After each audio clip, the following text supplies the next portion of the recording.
Hey everybody, if you're a restaurant or hotel business, you know how crucial it is to manage costs without sacrificing quality. That's where FoodBuy, the largest GPO in the industry, comes in. With FoodBuy, you gain access to exclusive pricing, unmatched buying power, and a vast network of trusted suppliers, all designed to help you save time and money. Whether you're running a high-end hotel or a bustling restaurant, FoodBuy is your one-stop partner to streamline purchasing and get the best deals. Want to see how they're changing the game? Visit foodbuy.com today and take your supply chain to the next level.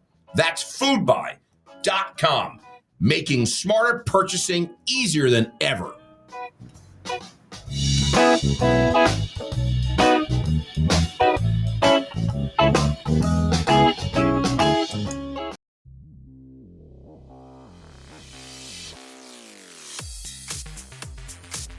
Live from Pepsi Studios in New York City, it's the Hospitality Hangout Podcast with the restaurant guy and the finance guy. Everything is better with Pepsi. I like it, Chad. You got the music. You got your sound bar. I got my story.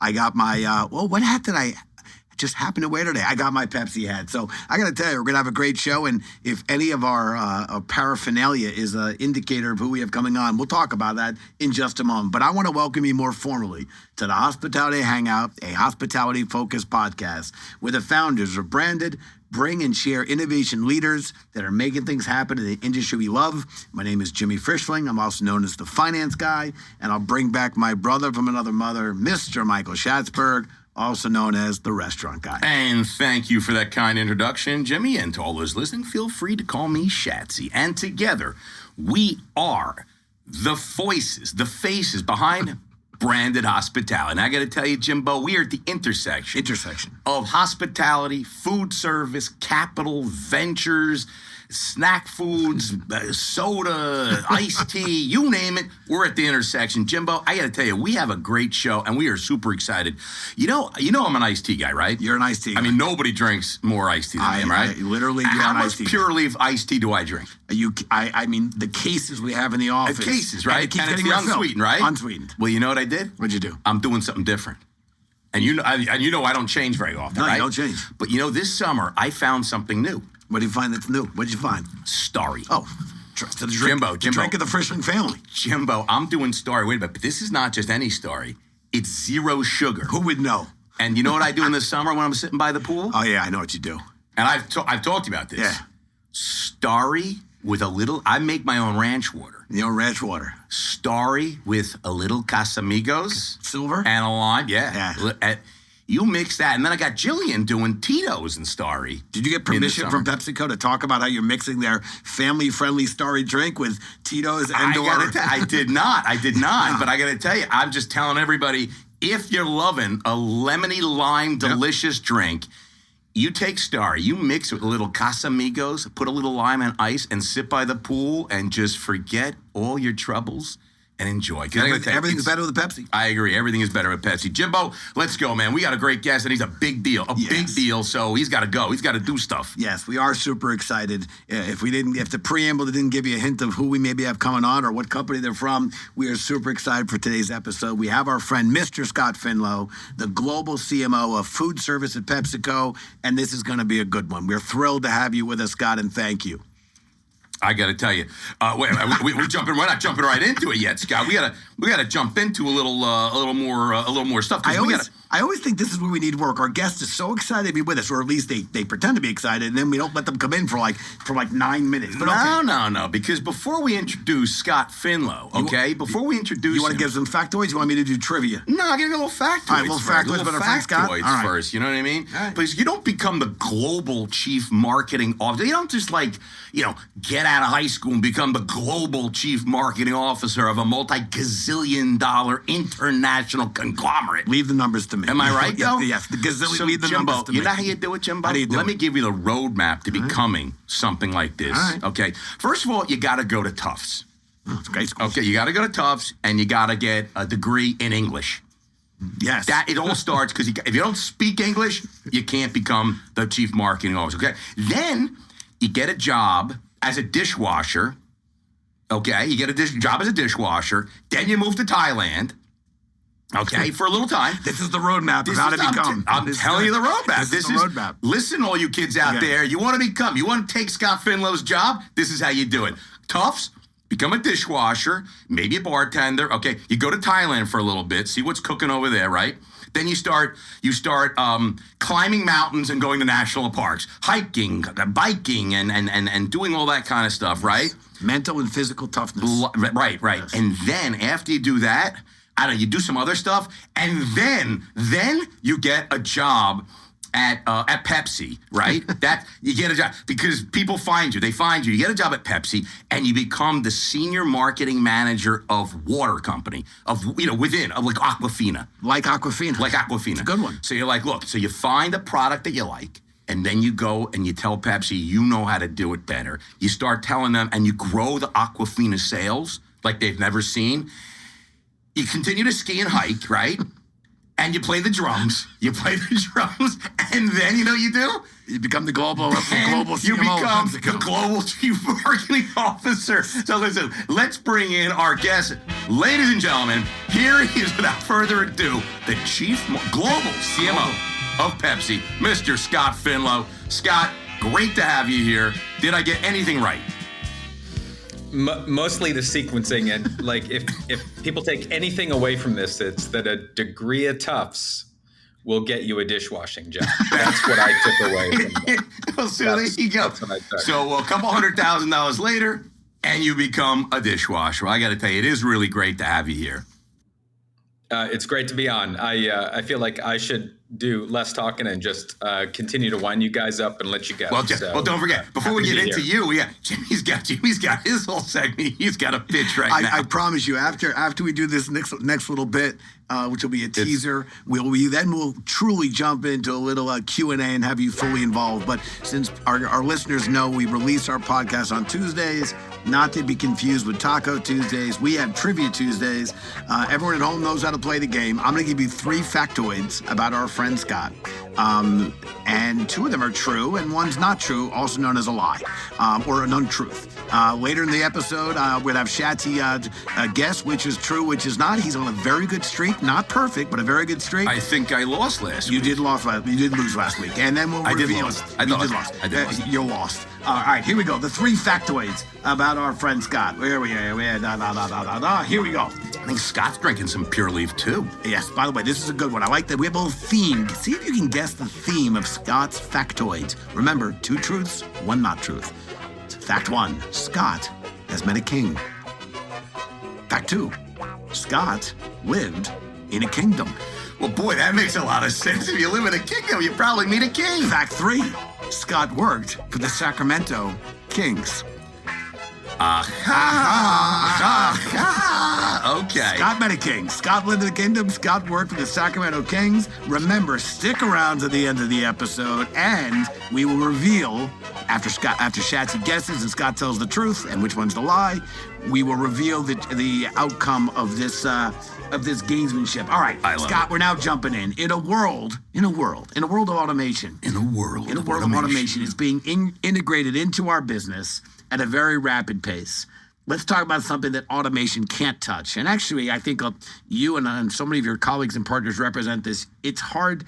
Innovation and creativity, that's really hard to outsource through automation. Your team excels at innovation and creativity. So can you share with us, some of the recent work that you're proud of that you and Pepsi and your team have been doing in the area of innovation and creativity? Yeah, love to.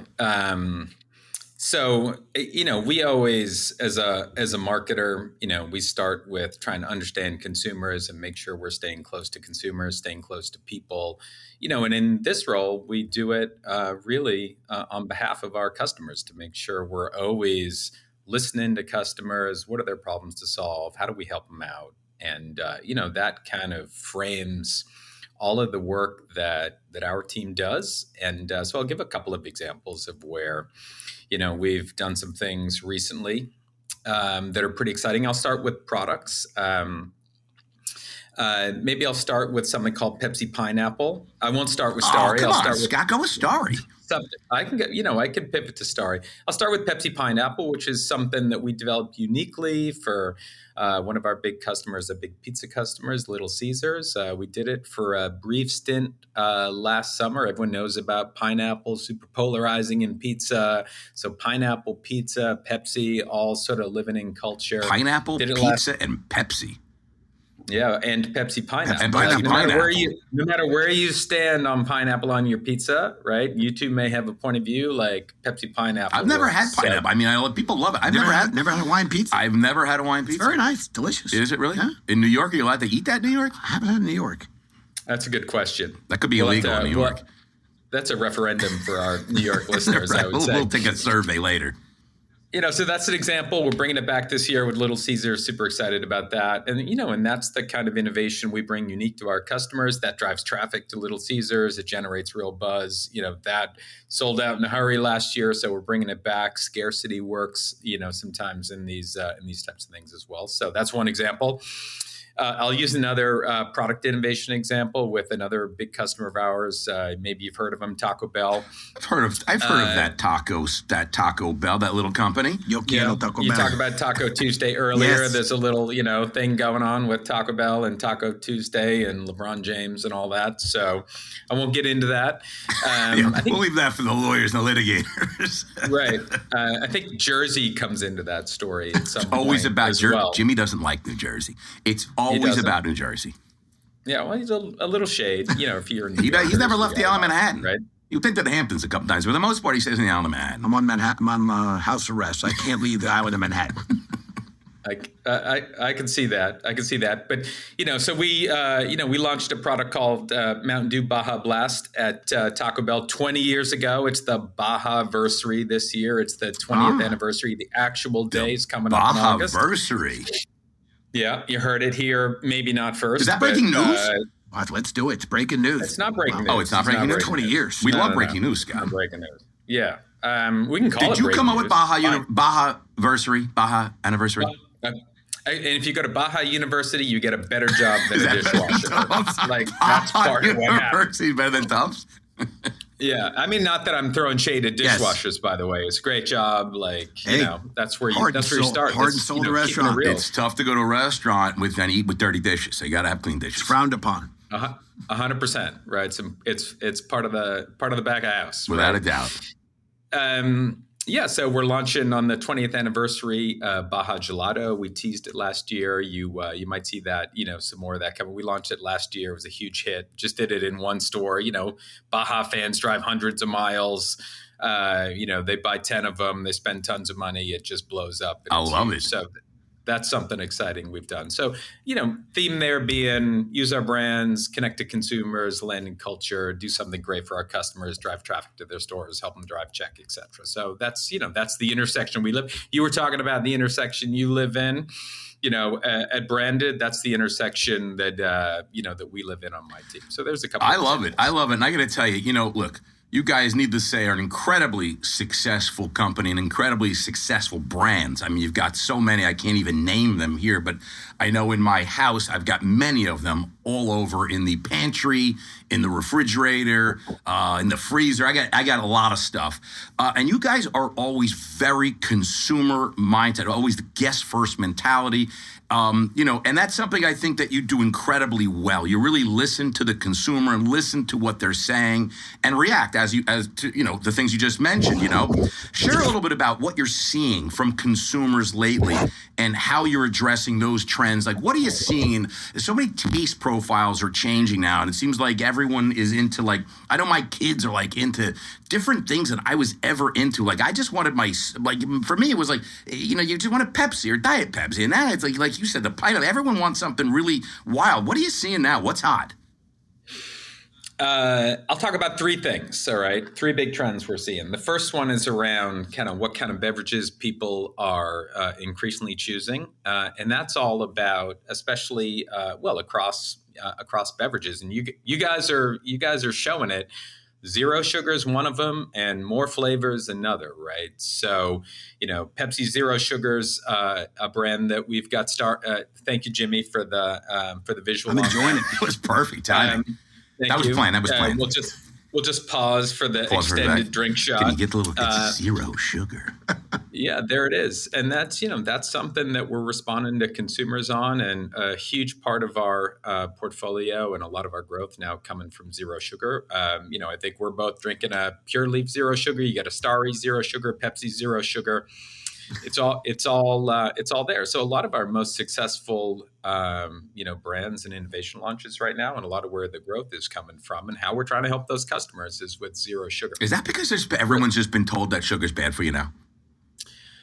I think there's a variety of different consumer needs behind what drives that, but a lot of people making choices to beverages where they don't necessarily want I love sugar it. to be a I part of don't know whose idea it was. Was that yours, Scott? Did you come up with the zero sugar idea? The zero sugar idea? Yeah, it was mine. I love it. You see, that's how you see global CMO zero sugar. Meanwhile, we're talking about innovation. No, because the original name I heard was no sugar, and Scott's like, no, we're going zero sugar. Am I right? Did I get that right? You got it right. The other thing that enables it all is to shout out to our folks at R&D. Like, we got the best R&D organization in the world.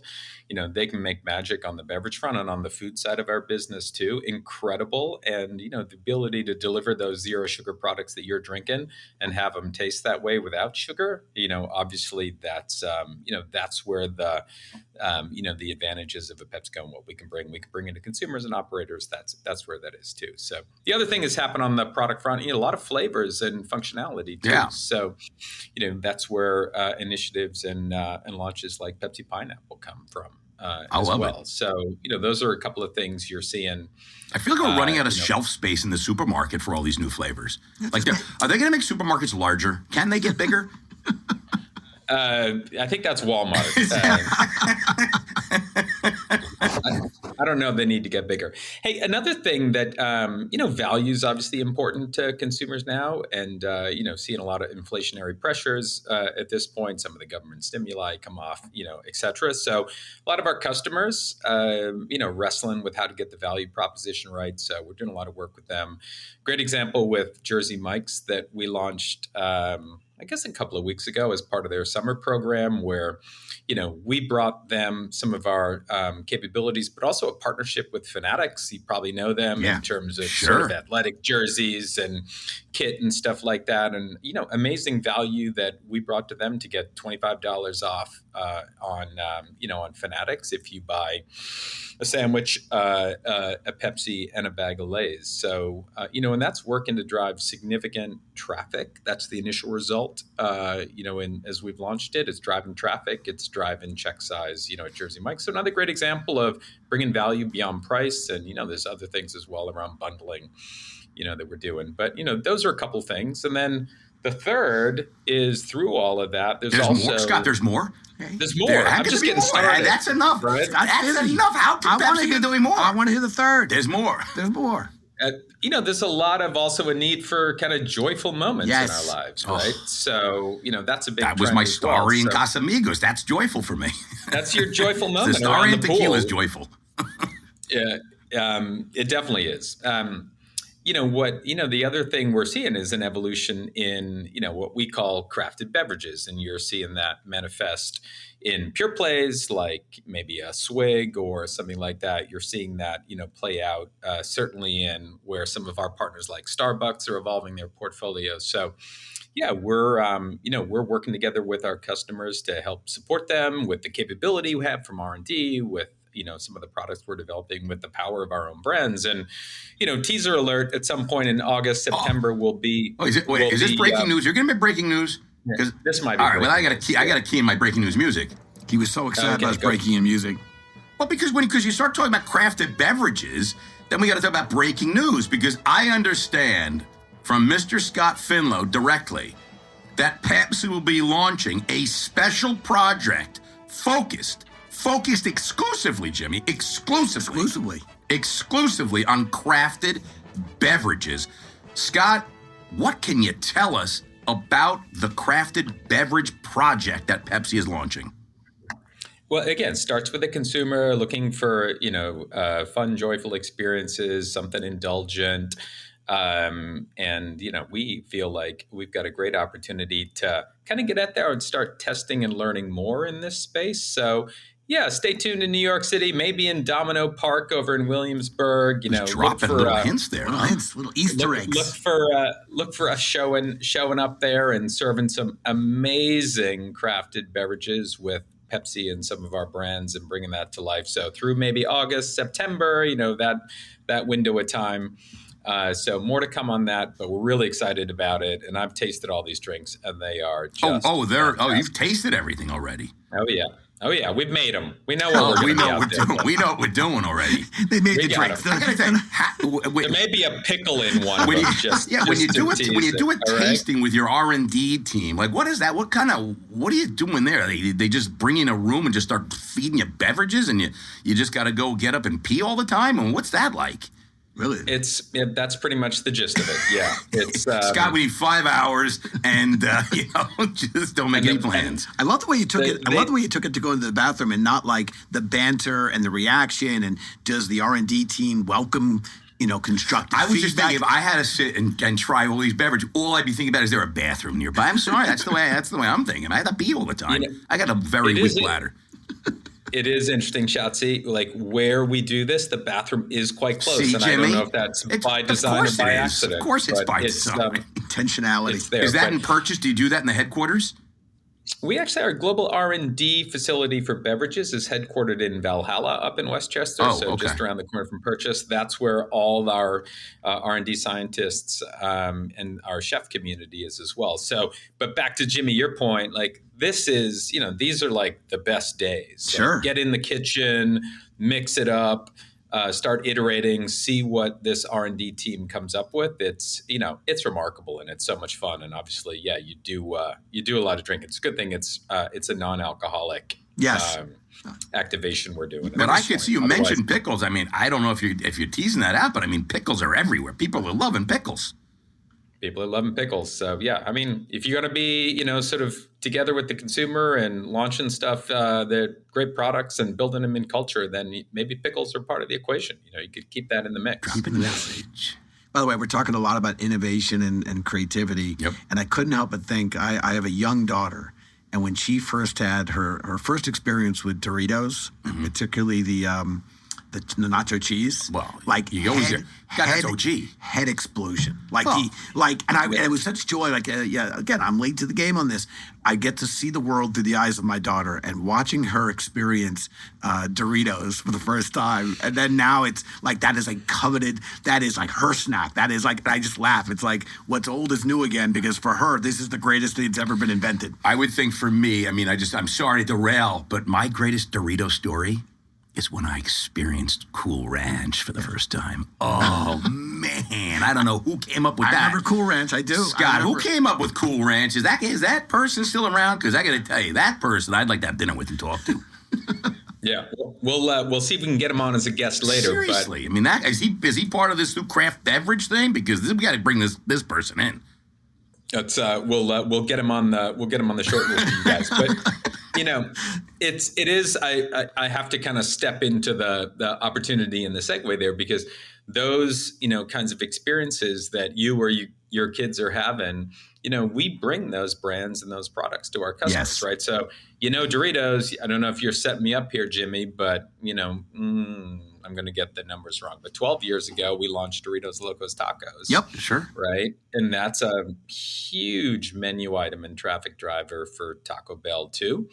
We did something with Papa John's last year where we did the Doritos, for you, Shotzi. Little did we know, Cool Ranch Papadilla with Papa John's. And, that was a big hit. I think that was running at a significant mix on their menu, and we brought in all the fun. We had DJ Khaled, on doing the creative and stuff like that we brought to Papa John's. Had a lot of fun with that. And, another example of how, not just on the beverage side, but as PepsiCo, we've got an amazing set of foods brands that we're able to bring to our customers and incorporate into their menus. And we're leaning into, there's a parallel between, call it crafted beverages and what we were talking about there, and in foods that go beyond the bag, right? And we've got a lot of initiatives around, create new occasions for our brands and customers around culinary on the food side, and an area we're definitely investing in and leveraging all that R&D capability I talked about as well. And we're excited to keep bringing that to a bunch of our food service customers too. It's a huge opportunity, and we're excited about it. We got to get involved with that Valhalla. Yeah, I got to go up there, man. Valhalla. You guys want to? Yeah, how do I get up there? Do you get a pass or something? Do you we want to get up to go to something like that? We want to get up for. We would get up there for one of those tastings and one of those test sessions. Yeah, I mean, we can check stuff. Yes. See what, yeah, but I remember when we were at Pepsi had a party in Chicago at the NRA event. They had all sorts of crazy food there and all sorts of fun stuff. We spent time with the chef. That was amazing. Yeah. How he paired so many of the items. Is that guy like hang out with Valhalla? Is he like on staff all the time? The guy's cooking up all that food? Was that Chef Kyle? Yes. Yeah. Was it Chef Kyle? I think so.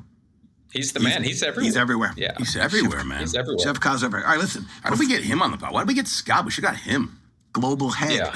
Global head. Should we have stopped here and bring Chef Kyle in what for a the better second guest, half? am I right? By the way, I want to do a little. Yeah, I want to do a totally. little. We got to do a little kind of a check.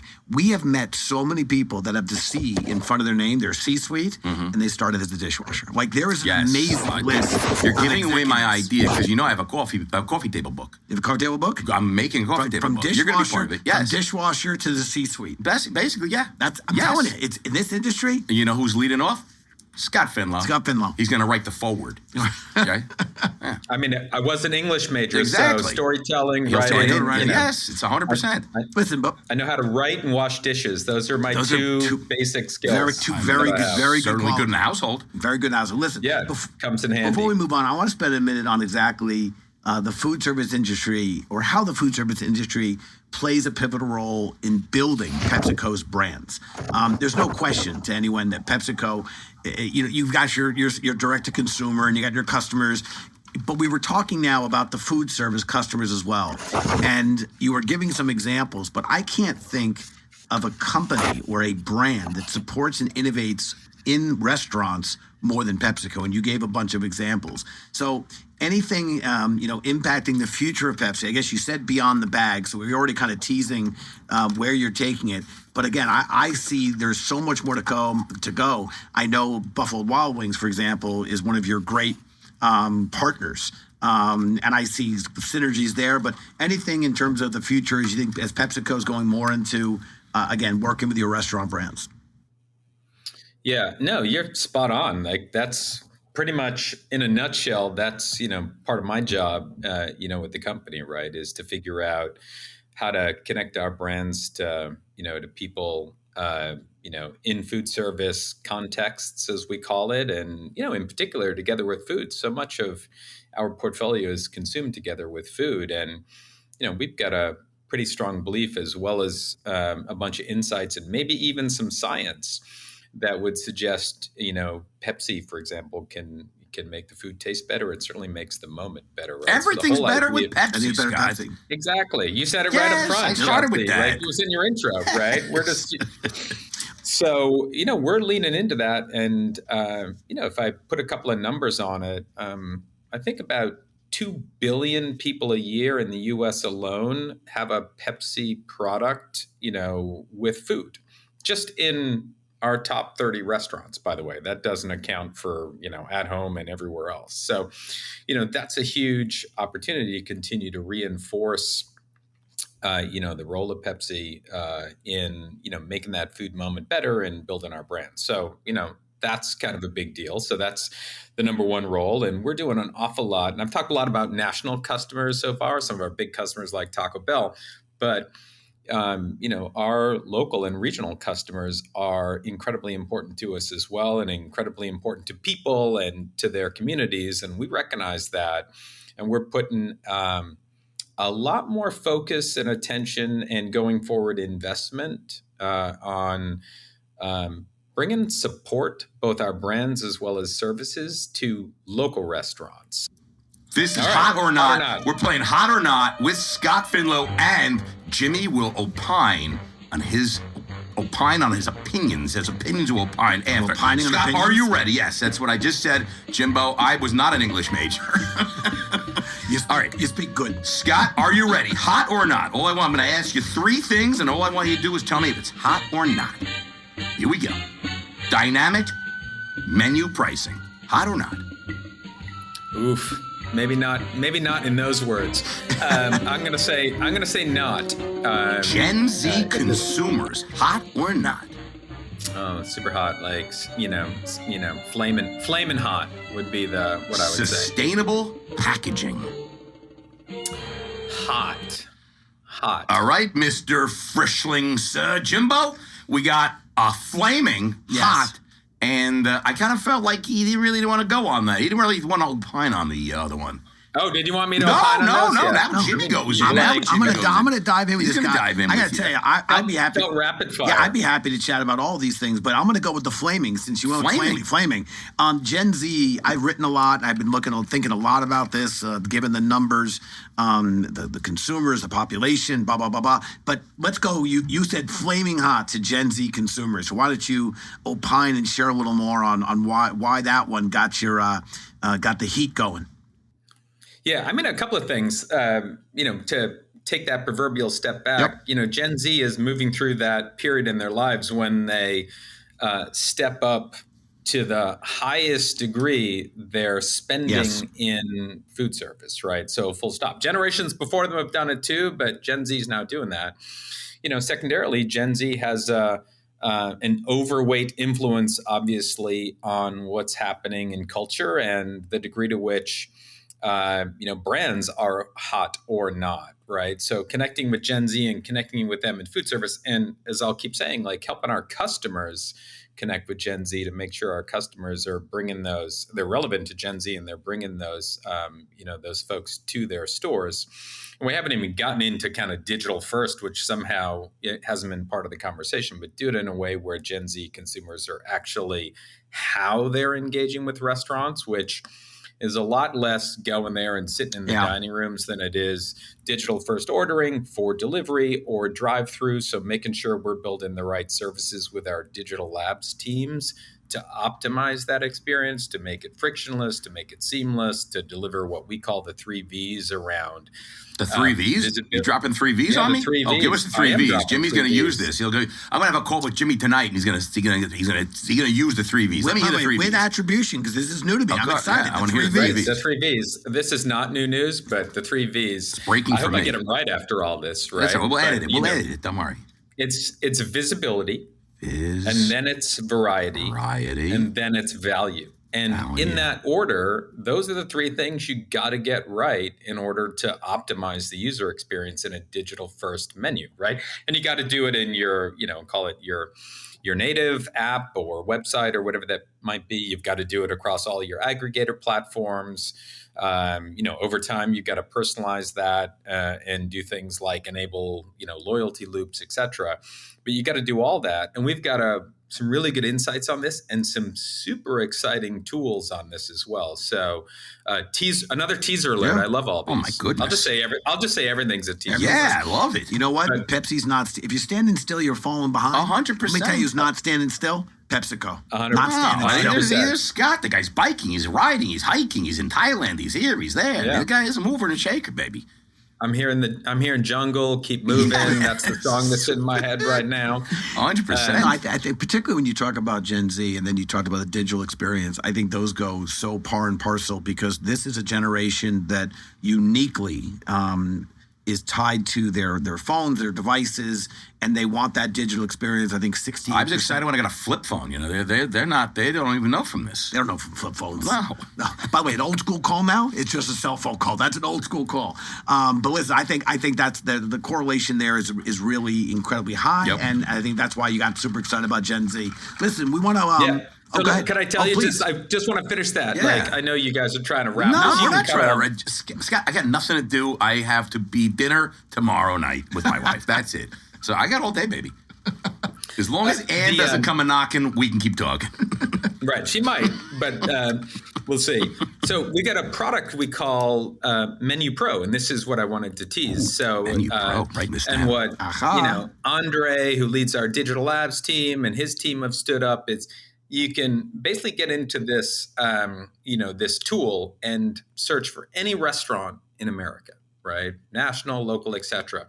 And we've done an audit of their, call it digital menus. Again, their native menu, maybe it's their third-party aggregator menus, and we've assessed it through, 37 variables through those 3 Vs, and you get a score. So you can click on, whatever restaurant you want, get a score. We can do your restaurants, first of all. That's awesome. And we should probably do that. Yes. Now, is this proprietary? Should we be talking about this on are the competition listening to this and like stealing this idea? They might be, and that's fine. Okay. I don't think they have this tool, so we're happy to let our customers know. So is Menu Pro yours? Is that like a proprietary thing, or is that somebody else's? It is. We built it. We own it. We can bring it to any customer. We can tell them what the opportunity is, and then we can help them fix it. Wow. And that's going to optimize their experience. And of course, what matters is when you do that, what you see is significant double-digit increases in beverage attachment, and that drives overall check growth. So that's value add that you bring to your customers. You bring them the ability to run Menu Pro. Another great example of Pepsi helping their customer. Jimmy, that's better with Pepsi. It is, because you know what? They're thinking about their guest, and you know who else they're thinking about? Because they got 2 customers, Jimmy. What about all these restaurants and hotels? Yep. That's their customer too. They got two. Well, that's what I love about the crafted beverage segment is it's not just a PepsiCo. It's not just a Pepsi Jet drink. It's a crafted. It's something that's a little different. That when you're getting food to learn. Yes, and now you're engaging. You're like, oh, I've never had the Pepsi pineapple. Or I've never had this flavor profile, and I'm going to pair it. And then you can pair it. You can make recommendations. You're buying this dish. This would go wonderful with this Pepsi beverage. Pepsi is spending a lot of time and energy learning about what everyone loves, so then they can offer it to their customers. It is a flywheel. It's a flywheel. It's a flywheel. Jimbo, I'm loving this. Services. A lot of services for our customers. I'm going to do a little shout out for our PR folks because they're standing. We got our digital app service. By the way, that was free service. We got a free PR service we're standing up. It's going to have webinars, PR consulting, toolkits, etc. So customers who want a little bit of counseling, most of our customers, especially our local customers, turns out they don't. When you say counseling, is that like, because I go to therapy, would that help me? Is that type of counseling? Because what do you get? I pay a lot per hour. What do you get for your counseling? Is it free? I'll bet you we can get you a better rate. Yes. I would like to get that number, and I would like to speak to someone a week. You'd be talking to the soothing tones of Genevieve, I would say. Is probably going to be. I'll speak to her. My problem. By the way, PepsiCo makes money on all these free services? Volume. Yeah. It all comes back in volume. 100%. I agree. Listen, I want to move on to talking back. Clearly, Shachi and I like to banter. We learned along the way that sometimes our guest has a question or two for us. So, Scott, the microphone is yours, my friend. Nothing's off the table. All right. Oh, boy. So my question for you is I've got a 10-year-old son. And a 6-year-old daughter. Nice. Why are you leaving out the daughter, Scott? Yeah, well, I'm framing the question from 10 years old. So when you were 10 years old, what did you want to be when you grew up? Oh, wow. That's deep. Wow. I think it's like quiet. It's like silence. You want to go, Shachi? You want me to go? I got to tell you, I don't even remember. Yeah, you go, Jimmy. I got to think about I can go. Actually, I do. You remember? I do, because I think the typical answer from a 10-year-old who is very interested and enthusiastic about sports, you kind of think like you want to be, you're going to be a professional athlete. You're going to be a pro. You're going to be a professional baseball player. I'm a pro. But meanwhile, I think I had very decent self-awareness where I was like, I don't know a lot of people in my family or any of my friends and any of their families that went pro, but I did like sports. And I went to Brent Lake Camp. I just played sports at the schools I went to. And I was like, I got to be involved with sports. I got to go into like teaching and education. And I thought that was a roadmap for me. Now, my younger brother actually did that. Now, my older brother and I, we didn't. We went to finance because at a certain point we pivoted and changed. But at 10 years old, for me, the job had to be in and around sports. and I was aware that my talents would not take me professional, so I better figure out a way to get involved with it from a coaching, education, and from that perspective. And that's what I wanted to do. I got to tell you, you could have worked for the Sacramento Kings. You know what's funny? I really never thought about this, but I will say something really funny. I remember, because you bring up camp and you want to be in camp. I remember they had a Radio Shack, and it was WLEX or something like that, because I like the Camp Lennox. And we had a Radio Shack. Did you do radio? I did radio, and I loved radio. Look at you now, Shaq. And I'm doing radio kind of right now, right? We're like on a chat cast right now. In that case, you've achieved your dream. Me, not so much. Well, Jimmy, tell us story about when you were playing baseball in college. So, Scott, it's great. This is great. I played baseball, New York City baseball. I played, I think, at a decent level. I went to college. I was all excited to play baseball. 2 years in a row, I got cut from varsity and played JV. And this basically sophomore year, I'm like, I like to say the coach and I had a disagreement. I thought I was pretty good. Coach didn't. He's like, no. He goes, Jimmy, you're a JV guy. I don't think you're making varsity. I'm like, all right. I played 2 years of JV, and I said, that's enough for baseball. There's my baseball career. I had 1 year of JV baseball at in Tufts is Division 6. So I was it's Division 6. You and I share that experience. Hey, listen, man, you know something? You play any level after high school is still good, right? Yes. Well, listen, Jimbo, let's get right back into the Trivia Tuesday. Let's remember at the top of the show, I gave you 3 factoids about our friend Scott. 2 were true, 1 was not. Shatsy's going to quickly tell us which is his what he thinks is the not truth. The 3 factoids. Scott has met a king. Yeah. No. Scott lived in a kingdom. I think he Scott worked for the Sacramento Kings. Yeah, I think he. Well, wait a minute. He was in Thailand for a little while. Don't they have a monarchy over there? I feel like they have kings and stuff, don't they? What do they got over there? Wait. Since when are you allowed to ask questions? No, but it's not the Price is Right anymore. Now I'm talking to you. What? You got to play fair. I'm not all right. I was trying to do what Scott did. I was trying to get a little, Scott's got a poker face also. See, I'm thinking the whole working the Sacramento Kings, and then I'm saying, okay, well, is the kingdom because he was where they played, that was the kingdom, but he never met a king? I don't think he ever met a king. All right, so you say he never met a king. Lived in a kingdom, worked for the Sacramento Kings. I think the kingdom is a play on when he worked for the Sacramento. I didn't see that in his bio. All right. Though. I saw Tufts, Thailand, dishwasher, hiked and climbed mountains, played the drums. You didn't see Sacramento Kings. I don't think I saw that. So now you got to lock it in, man. You lock it in. Lord. Which one's the not truth?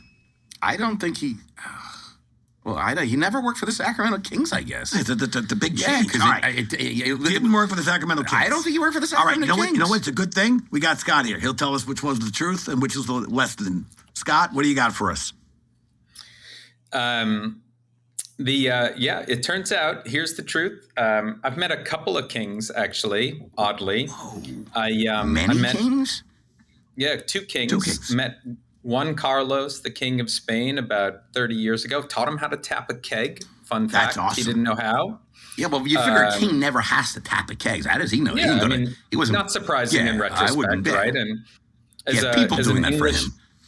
As an English major dishwasher, that was what I was able to teach a king. Which I think is great. Still alive? Is that guy still alive? I believe so. I think it might have been sort of I'm going to reach out to him on LinkedIn, see what's going on there. I think I'm not sure his story has evolved that well. Also, the King Jigme of Bhutan turns out is a friend of my wife, so that's kind of a fun fact. 2 kings. So get to hang out with Jigme. He teaches me about gross national happiness. I mean, some people meet no kings. Fun. This guy's met 2 kings. 2 kings loses to a flush, but still 2 kings. It's a 2 pair. It's a good pair. Lived in 2 kingdoms. One was Thailand. One was the UK. Where I was born, but neither king that I've met is from the kingdoms I've lived in. So, fun fact, but I did never work for the Sacramento. Shatsy, I win again, baby. You win again. I thought of, I started thinking, I saw, he smiled, he smirked a little bit. And when I started saying he met a king, but then I'm like, you know what? He met a king. Yeah, I could see that. I didn't like your question because Thailand is a kingdom. There is a kingdom in Thailand. That's why I'm not going to answer your question. Oh, so you knew I was right. I was headed that direction. You asked a question. I said, I'm not answering that question. Because I said, Thailand's a kingdom. It's like, well, then you knew what. Well, I got it right again. I got to love it. Scott, that's really cool, though. I got to tell you. You lived in 2 kingdoms. You met 2 kings. But never worked for the Sacramento Kings. But I got to tell you, they're lost. Let's jump into the branded quickfire because Scott's got to go. We're running up on the clock here. Jimbo, we're going branded quickfire. Scott, are you ready, sir? All right, Yes. I'm going to ask you a couple of really great questions and five quick fires, okay? Here we go, sir. 5 lightning round. Cool Ranch or Nacho Cheese Doritos? Cool Ranch. The most used app on your phone?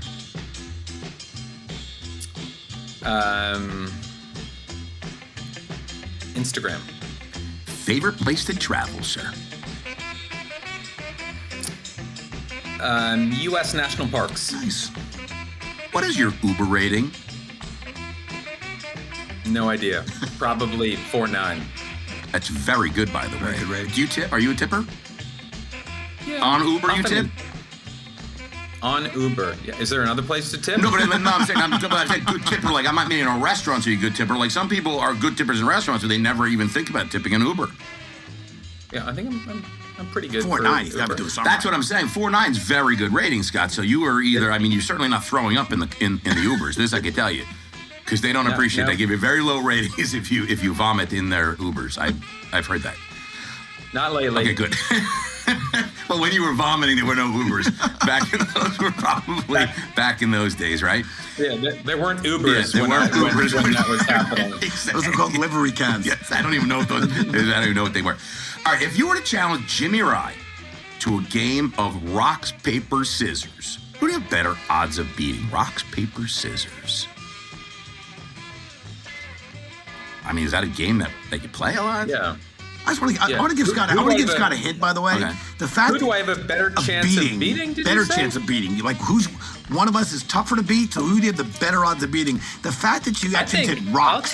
I'll take Shotzi. Yeah. I feel like Oh, Jimmy's. Jimmy's rocks. By the Yes, way, It's rock. It's It's rock. The Paper. fact that you even said rocks. I was like, Scott, listen to what he just It's said. rocks. It's like I have rocks. I have rocks. Rocks in my. He didn't even know the name of the game. Right. Yeah. It's by the way, 4.83. So. You lied. It was not a 4.9. Yeah, Okay, so I gotta go. I gotta tell you. I gotta check. I don't think Scott tips. How about that? I don't think I don't think he tips his Uber drivers. I often will tip like 4 days later when I order my next ride. And that's Yeah, see, the truth's that's coming when out I now, tip. Jimbo. Jimbo, gotta look at your Right. Uber rating. I know I have a low one. By the way, So you're saying 4.9 is high and 4.83 is low? Like that's From- the difference between tipping and not I tipping? think, is from what I understand, 0.07? it's kind of like the on the what's the earthquake, the Richter scale.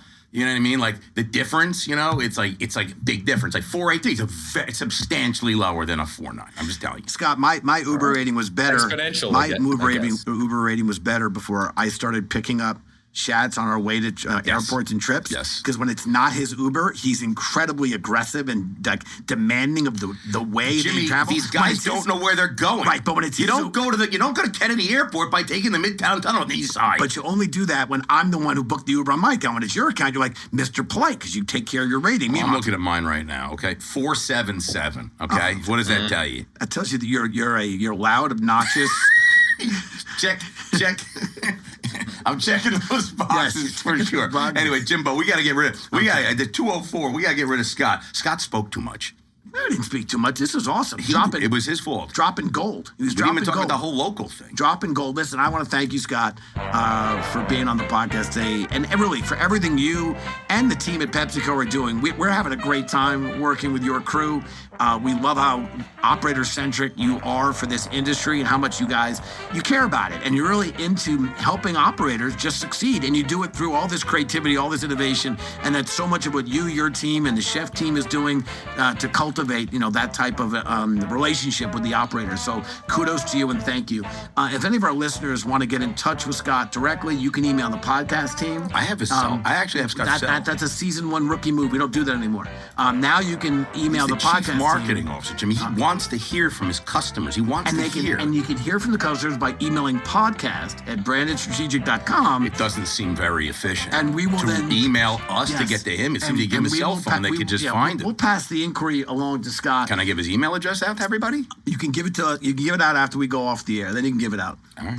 And I always want to end Doesn't with seem very efficient. to our listeners with great appreciation. Want to thank you. Our subscriber base continues to soar for reasons that I can't understand. And Scott's also like, really, your podcast is soaring. People listen to this, but the fact is, it is, and therefore we'll simply say thank you. And we really do try to bring great guests like our friend Scott here and have some fun and hopefully drop some insights and knowledge about the industry that we really do love. So Jimmy Frischling, your finance guy, with a big thanks to Scott, signing off and passing it back to Shatsy to close us out. I love it, Scott. This was awesome, and for all those listening, cheers, everybody. I just want to say, Scott, if everybody wants to find out all the things Pepsi is it Pepsi.com or is it PepsiCo? What is the or do you have too many? You have too many to even find. Google.